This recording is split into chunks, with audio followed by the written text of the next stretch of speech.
Welcome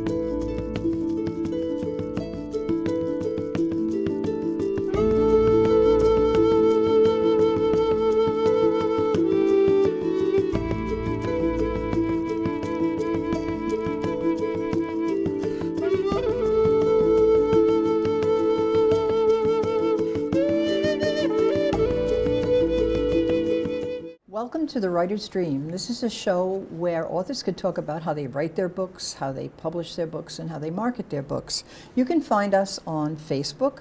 The name of the page is The Writer's Dream. Guess what? If you have a question for me or you'd like to be on the show, you can message me through that Facebook page. We are also on YouTube. Just search my name, Linda Maria Frank. I am the author of Annie Tillery Mysteries. Click on my picture, and about 150 videos will come up. Actually, there's more videos, but there's 150 authors. And if you're interested in local Long Island authors, good books, if you're interested in writing tips, this is the place to go, because this is what we talk about. You can also find us on ltv-eh.org, video on demand. Just search for my show, and you can see the shows there. Today's guest is Michael Canzoniero, PhD, a clinical psychologist. He is the author of 2 psychological thrillers, Conditional Love and In Strictest Confidence. So, Michael, you've nice to be here, Linda. Entered the world of taking your career and writing about it. So was your career a satisfying one? I loved being a psychologist. I've often told people that there's not another career I could have imagined myself in that would have brought me as much satisfaction and just great feeling that you're helping people, and that was important to me. So I would say that it certainly was a very satisfying career. But there were a few times when I'd meet interesting people who inspired me to write some of my books. Well, I can imagine so. I can imagine that you've met some very interesting people, and yeah. What did you really learn from, you're pretty much phasing out of that career and into Right. writing. What do you think the most important thing you learned out of that career was? I think the most important thing, and this may surprise people, is that people are basically good. I think that's a very I think in today's society and what's going on around us, we tend to think of, the fact that there's a lot of hatred in the world. But what I saw with people was that there was a great deal of goodness in people. There were a lot of people that I worked with, who were going through some difficult times, etc. But I often found that beyond that person that I was working with directly, I'd hear of relatives and friends who were being supportive. So I guess I would say the most important, the most wonderful thing I experienced is the feeling that, people may have problems, but most people, majority of people, are very good and very caring.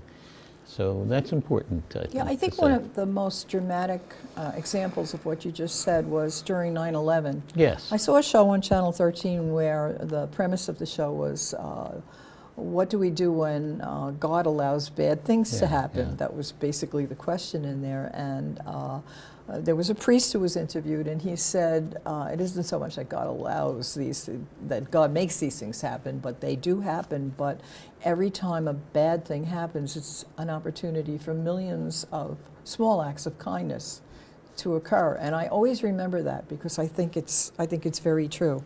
I think it's certainly true today. I was in a seminary for college, and I was at one point thinking of being a priest, but realized that the call for family and spouse was greater, and left. But I think that the work that I did was very much what I wanted to do, which was to continue to help people. So, and you're right, I mean, what we see in these disasters is that people come out of the woodwork, and you'd be very surprised, who helps when those things happen. I'm basically an optimist, so I like to think that people are basically good. When did you start writing? That's funny. I started writing probably 25 years ago, and I was one of those people that the English teacher in high school said, "Mike, you're always going to need a secretary." And so I had gotten through my PhD. I had written my my dissertation. And I decided that I was going to prove him wrong. And so there were a few things that were going on at that point in my life. I had been working with a young girl who was very much involved with drugs and alcohol, and came from an abusive alcoholic home. And we got things pretty well straightened out, but she really left therapy prematurely. And I wondered what happened to her. It stayed with me for quite a while. But going on along with that is that I'm a passionate baseball fan, and particularly of the Yankees. The third component was I was getting more and more involved with helping alcoholics and their families, and I became very familiar with the roles that adult children play when they've grown up in alcoholic families. What combined was my interest in baseball with the idea of hero children from families of alcoholics. Well, Babe Ruth is one of baseball's greatest heroes of all time, and it turns out that he grew up in an abusive alcoholic home. So now those three things come together, and I decide to write a story that will tell why Babe Ruth became a hero. Think about what happened to this young girl. I worried that she might be on the wrong path again. Mm-hmm. And so I decided to write a story that this police officer has, as a child, an invisible friend. And his invisible friend is Babe Ruth. Why Babe Ruth? Because he knew as a young man that Babe Ruth went to hospitals and visited children and promised to hit home runs, so why shouldn't Babe Ruth visit him? And so what happens is that he's been called to a murder of a young girl, the girl I worried about. And as he's working, the policeman, we call him Detective Hale, as he's working the case, Babe Ruth starts reappearing to him. And Babe Ruth says, if you want, I will help you solve this murder if you tell people the true story of my childhood. It provided me with an opportunity to teach about alcoholism, the role alcoholics play in being abusive, etc., but also the roles that these people play. So we have Babe Ruth being the hero child in a family. Babe Ruth's true story is that he was basically put into a reform school, combination reform school orphanage at the age of 7, and rarely, if ever, visited again by his parents. He was not a nice man, despite some of the things that we think about. He had issues with alcohol, he was a glutton, he was a womanizer, those kinds of things. But they went along with this hero role where everybody sees what's on the surface and doesn't know the turmoil that's going on underneath. So that first novel, Conditional Love, again, I wrote it to prove my English teacher wrong, but it also provided me with an opportunity to just work it out. And I began to explain it to a few friends, one of whom had been published, and he suggested, why don't you take it to L. Harry Lee Literary Agency, which happened to be in the neighborhood. It wasn't far from my home in Shoreham. And I went, and what I remember Harry saying to me was, kid, just leave me the first 3 chapters of the book. If it's any good, I'll call you. And I no sooner got back in my house than he called and said, bring the rest of the book, you're onto something here. And so Harry helped me write that first book. His editor helped me write the first book. And he was excited about it. He turned to me and said, now you have to write a second book. And that became In Strictest Confidence. The first one was called Conditional Love. So I said, Harry, I don't have another story to tell. And he said, no, you have to. When we sell this book, they're going to want to know. That's right. Right? So What's I next? wrote In Strictest Confidence. Harry was a disabled man, and I worked with him for probably about a year before he died. And so the books went nowhere. We were sending them out to agencies, but nothing much was really happening. And after he died, I just kind of put the books on the shelf. And about 4 years ago, my oldest son now in his 40s, says to me, "Dad, you remember when you were doing a lot of writing? Why don't you take those books out and self-publish?" And that's what's been happening since. Yeah, that's exactly what I did. Yeah. I wrote 2 books easily 15 years before I even attempted to publish them. Yeah. Because I just didn't want to be bothered with the whole thing of sending letters Right. out and getting rejections Right. and whatnot. And it wasn't even the rejection part that bothered me. It just seemed so inefficient. Right. I just wanted to get the damn The thing joy published. that I had in writing, though, is that it was funny because Harry said to me, "Tell me how you wrote this book. Did you work from an outline?" And I said, "No, this is going to sound very weird. As a psychologist, me telling you this, you're going to think I'm really crazy." I said, "I hear voices, and I transcribe what they say." And he said, "Oh, you're an author. You're an author." Yeah. So that was an endorsement that I needed to want to continue to write. Yeah. Well, if you want me to alleviate your feeling that you might be crazy because you hear voices, I've had a number of poets on the show, and I read a book called Ireland. Mm-hmm. I believe the author's last name is Delaney, and he talked about poetry, and I would read this passage from the book about how a poem is not something you think about. A poem comes Yes. from somewhere, and Yes. it's like hearing voices. Yeah. So, but I also think that, and we'll get into your character a little bit more, but I also think that once you create the character, you become the character while you're writing. That's right. Because you have to, especially if the book is told through the eyes of that character. And so you're hearing things. Oh, yeah. You just are hearing things. Yeah. And if that makes us crazy, oh well. There are worse things. That's true. So have you ever considered writing any other genre? Did you write professionally before you did you like write I essays? wrote a lot of Magazine psychological reports. Okay. A lot of but psychological I mean like reports. magazine articles, journal I wrote a articles? couple of articles for local publications on anxiety, on attention deficit disorder, those kinds of things. But other than that, not really. You know. So your English teacher thought you were just too Father disorganized. Brady, yes. And are you more organized now? I think so. Why? I think what happens is that, you know, as you get a little older, you recognize that you can't just wing things, and that it helps to have a little bit more of a organization, not only in your writing, but in your life. Yeah, if you want to get some. Well, I thought you were going to say computers. That helps. There's no question about it. I'm very, very computer literate. My kids like to kid me that I know more about the computer than they do.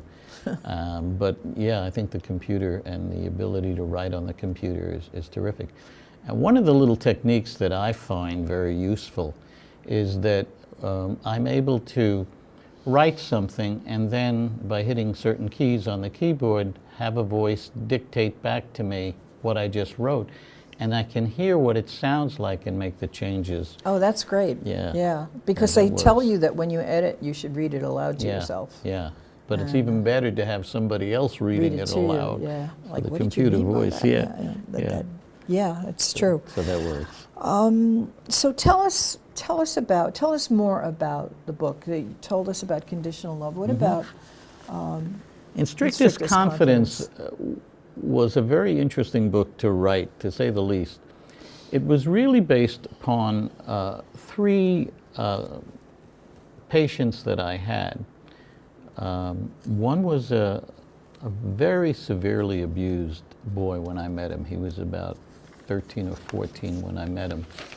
Grew up in a very, very abusive family. Another was one of the first cases I ever worked with.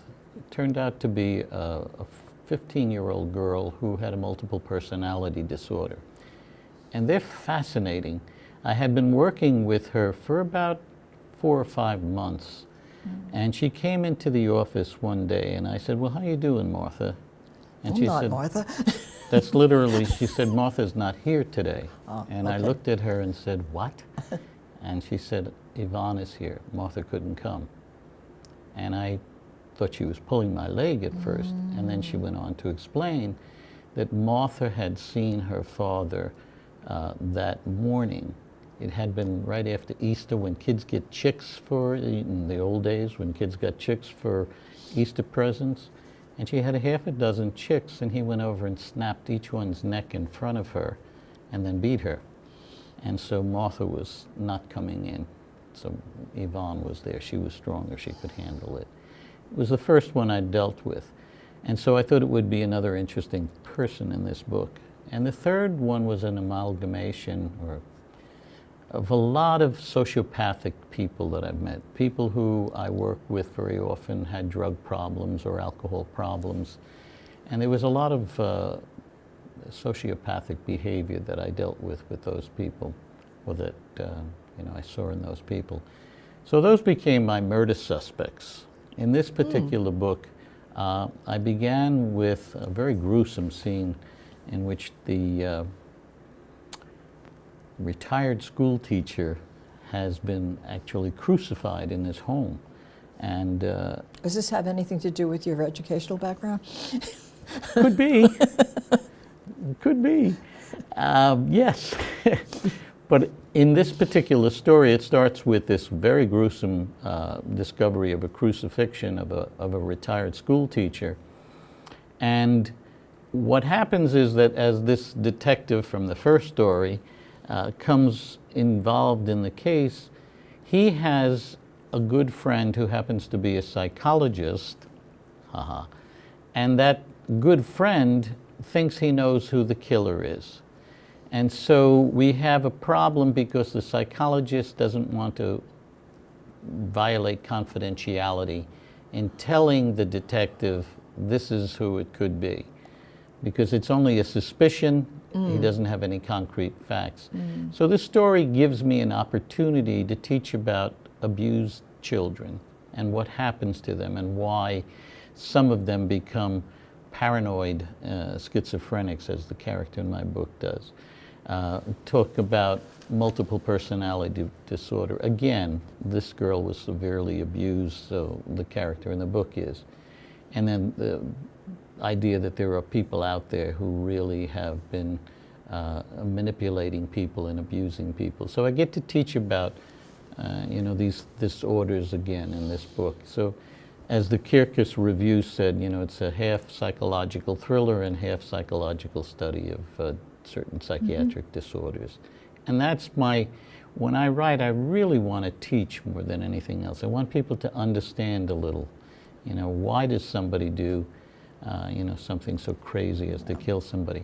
And in Strictest Confidence in particular, I began that with a quote from Erich Fromm, a renowned psychoanalyst, who really says, does the fact that we understand why someone has a psychiatric disorder, does that exonerate them from their responsibility of their actions? Yes, I was actually coming to that because I think that's probably the most interesting question when you see these famous murder trials, for instance, and the various I won't say excuses, but the various defenses that they come up with as far as mental illness is concerned and whatnot. And that's a first of all, our whole not our justice system, but our prison system and our punishment system is so out of line with psychology. And I have a brother-in-law who's an architect who's actually involved in the planning of the Rikers Island. I don't know if you're familiar with what's happening. They're going to take Rikers Island apart and build 4 or 5 local places. And Ken is very much involved with criminal justice cases and as an architect. And the jails are so many abuses. I mean, just the fact that when somebody was a short sentence and has a mental illness is let out, they've served their time, they send them out without medication, without I'll read the line from Fromm is kind of interesting, so it might be worthwhile reading. Clinical analysis must not be used to obscure the moral problem of evil. Just as there are evil and benign sane men, there are evil madmen and benign madmen.